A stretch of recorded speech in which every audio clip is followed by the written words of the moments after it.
السلام علیکم۔ امید کرتا ہوں ناظرین آپ خیر و خفیت سے ہوں گے، امن سے ہوں گے۔ ناظرین اکرام، آج کی جو میری ویڈیو ہے وہ ہے ایک سماجی کارکن کے حوالے سے۔ ناظرین اکرام، اس دنیا میں بہت سے انسان گزر چکے ہیں جو سوشل تھے، جن کا تعلق سماج سے تھا، جن کے اندر کچھ کرنے کا خواب تھا، کچھ کر دکھانے کا جنون تھا۔ ناظرین اکرام، انہی میں ایک پاکستانی نوجوان بھی ہے، ایک پاکستانی جوان جس کے خواب تھے کہ میں نے کچھ کر دکھانا ہے۔ ناظرین اکرام، آج کی جو سٹوری ہے وہ سٹوری ہے ایک ایسے شخص کی جس کے اندر غریبوں کی، یتیموں کی، جو مفلس لوگ ہیں ان کی خدمت کرنے کا جنون تھا، جذبہ تھا۔ ناظرین اکرام، یہ شخص انڈیا میں پیدا ہوا۔ جس وقت پاکستان بنا تو یہ ہجرت کر کے کراچی میں تشریف لے آئے۔ بچپن میں جس وقت اس کو اسکول میں اس کے والدین نے داخل کیا تو اس کے اندر کچھ کر دکھانے کا جذبہ تھا۔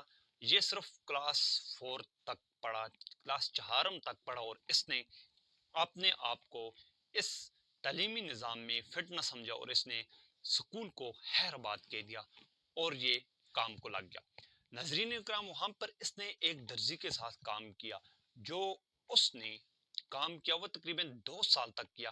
پھر وہاں پہ بھی اس کا دل نہ لگا اور واپس وہ سکول میں آ گیا۔ ناظرین اکرام، 2 سال جس وقت اس نے پھر مزید سکول میں پڑھا، غالباً یہ 6 کلاس تک پڑھا، اس کے بعد اس نے کیا کیا، پھر سکول کو حیرآباد کہہ دیا۔ اس وقت یہ 13 سال کا ہو چکا تھا۔ ناظرین اکرام، پھر یہ 1948 میں پاکستان بننے کے بعد یہ ہجرت کر کے کراچی جس وقت تشریف لے آئے تو اس وقت اس کے اندر، بچے کے اندر غریبوں کے ساتھ کچھ کرنے کا جنون تھا۔ اس نے پنسلیں، کپڑے، تولیے وغیرہ خریدے اور اپنا کام اس نے بازاروں میں گھوم کے یہ بیچنا شروع کر دیتا، اور دن بھر اس کا یہی کام تھا، بیچتا تھا سودا سلوک جو بھی اس کے پاس تھا، اور پھر کیا کرتا، واپس آ جاتا۔ لیکن اس کے اندر کا جو خواب تھا، جو جنون تھا، وہ بہت ہی گہرا تھا۔ خیر، اس نے کیا کیا، 1951 میں ایک اپنی دکان لے لی۔ وہ دکان اس نے کیا کیا، اس میں فری ڈسپنسری اس نے اوپن کر دی اور ساتھ ایک ڈاکٹر بھی رکھ لیا، لیکن اس کے پاس اتنے اخراجات نہیں تھے، اس وجہ سے اس نے باہر ایک باکس رکھ دیا جس میں لوگ چندہ ڈالتے اور اپنا نظام یہ چلا لیتا۔ اس کے اندر اتنی خواب تھا، اس کا جنون تھا، اس نے کیا کیا، کچھ کرنے کا جذبہ تھا، اس نے یہ کیا، پورا دن یہ اسی اب دن رات جن 24 گھنٹے وہ ڈسپنسری کو دیتا اور بعض اوقات وہ باہر بینچ پہ سو جاتا۔ ناظرین کرام، ہوا یہ کہ اس بندے کو 1900 دوران اس کی والدہ بھی بیمار ہوئی۔ جس وقت اس کی والدہ بیمار ہوئی تو اس وقت پورے کراچی کے اندر صرف ایک ہی ایمبولینس تھی، جو وہ بھی جو سرکاری معاملات کے لیے استعمال ہوتی، لیکن عام بندے کی پہنچ سے دور تھی۔ اس کے اندر ایک خواب پیدا ہوا کہ میں انشاءاللہ گاڑیاں خریدوں گا اور میں غریب لوگوں کی مدد کروں گا، امداد کروں گا۔ ناظرین اکرام، پھر ہوا یہ کہ جس وقت 1957 میں اور 58 کے درمیان میں کراچی کے اندر ایک وبا پھیل گئی، ایک بیماری پھیل گئی۔ اس بیماری کے وقت اس نے یہ کیا، خود رسک لیتے ہوئے ٹینٹ خریدے اور فری اسپتال، یعنی فری انہوں نے لوگوں کو ادویات دینی شروع کر دی۔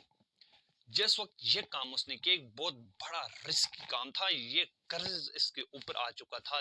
پھر کیا ہوا، لوگوں نے جس وقت اس کے کام کو دیکھا تو اس کو چندے دینے سٹارٹ کر دیے، چندے دینے شروع کر دیے۔ ہوا یہ کہ اس کے پاس 20,000 روپے جمع ہو گئے۔ اس وقت جس وقت 20,000 روپے اس کے پاس جمع ہوئے، اس کے پاس رقم آ گئی جو اس وقت بہت بڑی رقم تھی۔ اس نے 7,000 میں ایک ایمبولینس خریدی، وہ بھی پرانے ماڈل کی، اس کو رنگ روگن کیا اور اس کا نام غریب وین رکھ دیا، جو صرف غریب لوگوں کی مدد کرتی۔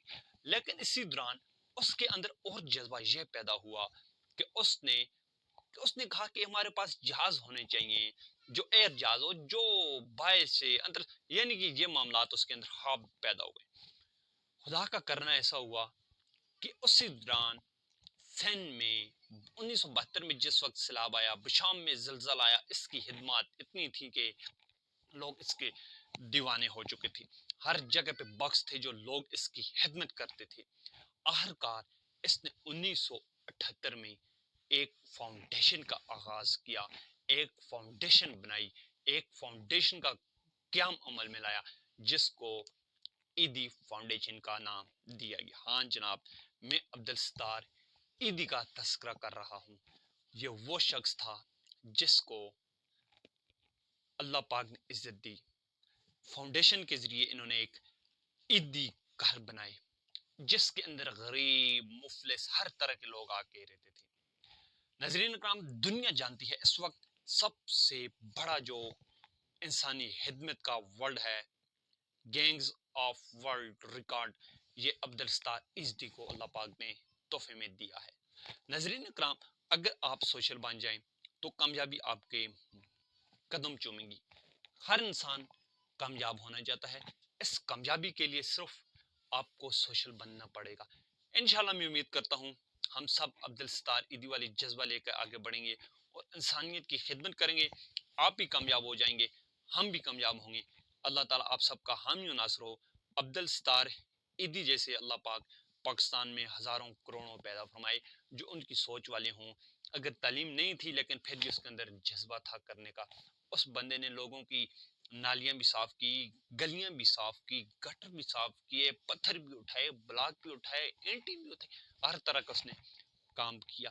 اس نے اور محسوس نہیں کی، اس نے کامیاب ہونا تھا. اللہ پاک ہم سب کو عبدالستار ایدی والی سوچ عطا فرمائے. پاکستان زندہ باد.